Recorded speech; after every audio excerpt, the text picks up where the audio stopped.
28 दिसंबर 1935 को बरे-सगीर के शहर रोहतक में ज़हरा बाई नामी गुलकारा के घर जन्म लेने वाली इकबाल बानो का नाम पाकिस्तान में गज़ल गायकी के बामे अरूज तक पहुंचाने वाली शख्सियात में सहरे फहरिस्त है। इकबाल बानो की गाई हुई गज़लें जहां आज भी इनके मदाहों के दिलों में जिंदा हैं, वहीं इनके योम पैदाइश पर सर्च इंजन गूगल ने अपने होम पेज पर डूडल लगाकर इन्हें खराजे तहसीन पेश किया।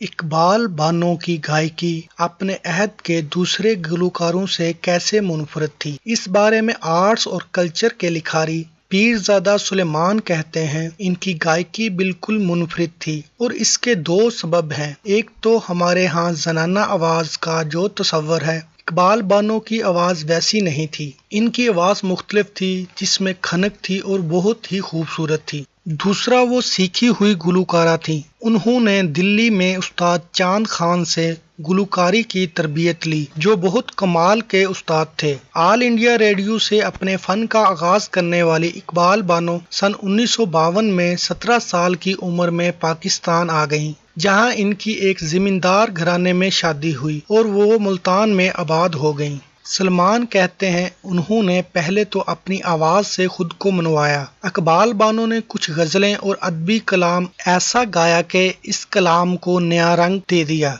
फैज अहमद फैज की गजल हम देखेंगे की मिसाल देते हुए सलमान कहते हैं, इस नज़म को पढ़ें तो इसमें फैज साहब का नरम और मुलायम लहजा तो मिलता है, लेकिन जब इकबाल बानो ने इसे गाया तो इसमें एक नारे की सी इज्तिमाई कैफियत, जैसे कोई आदमी बड़े मजमे में नारे लगा रहा हो अजागर की। अपने सुरों, अपनी आवाज, अपनी कंपोजिशन से इकबाल बानो ने यह नज़म बहुत उम्दा गाई। सलमान कहते हैं कि इसकी एक वजह यह भी थी कि इकबाल बानो का तलफ़्फ़ुज़ बहुत अच्छा था और इनका शेर का फहम बहुत ही कमाल था। वो शायरी समझती थी और समझ कर गाती थी, इसीलिए इनका गाया हुआ असर करता था। उर्दू के म्यारी लफ्ज़ और अदायगी के दहलवी अंदाज से इकबाल बानो की शनासाई ऑल इंडिया रेडियो के दिल्ली मरकज में हुई। इकबाल बानो की गाई हुई एक और मारूफ गजल दागे दिल हमको याद आने लगे, लोग अपने दिए जलाने लगे का हवाला देते हुए सलमान कहते हैं, इस गजल को सुनकर मालूम होता है लफ्ज, सुर, शायरी, अदब और जिंदगी से इनका रिश्ता कितना मजबूत था। यही वजह है कि आज वो एक बहुत बड़ी गुलकारा के तौर पर याद की जाती हैं और इन जैसी गुलकारा दोबारा कोई आई भी नहीं। इकबाल बानो अपनी आवाज और शायरी के हवाले से बिल्कुल यकता हैं।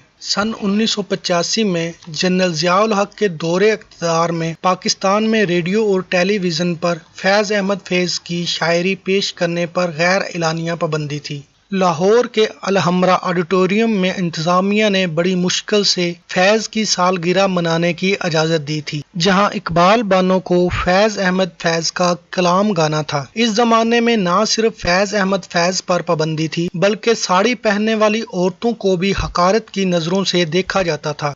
इकबाल बानो उस दिन रेशमी साड़ी पहनकर आईं और इंतजामिया के अहकाम की खिलाफ वर्जी करते हुए उन्होंने हम देखेंगे लाजिम है हम भी देखेंगे गाया और पूरे लाहौर ने उनके सुर में सुर मिलाया था। इस गीत को गाने की सजा इकबाल बानो को ये मिली कि इन पर पाकिस्तान टेलीविजन और रेडियो पर पाबंदी लगा दी गई। बाद में यही गाना इकबाल बानो का ट्रेडमार्क बना और जहां भी वो जाती लोग उनसे यही गाना सुनने की फरमाइश करते। आज भी पाकिस्तान से लेकर इंडिया तक तुलबा जहां जहां एहतजाज के लिए इकट्ठे होते हैं, वहीं हम देखेंगे गुनगुनाते सुनाई देते हैं। सलमान कहते हैं, फैज को गाते हुए आप खुद ब खुद एक इज्तिमाई और समाजी शऊर के साथ इसके सहर में गिरफ्तार हो जाते हैं। तो क्या इकबाल बानो खुद भी बाएं बाजू के ख्यालात की हामी थी? सलमान कहते हैं, इस बारे में मुझे ज्यादा अंदाजा तो नहीं, लेकिन जाहिर है जब आदमी गा रहा है तो इसकी गायकी में तभी सच्चाई आएगी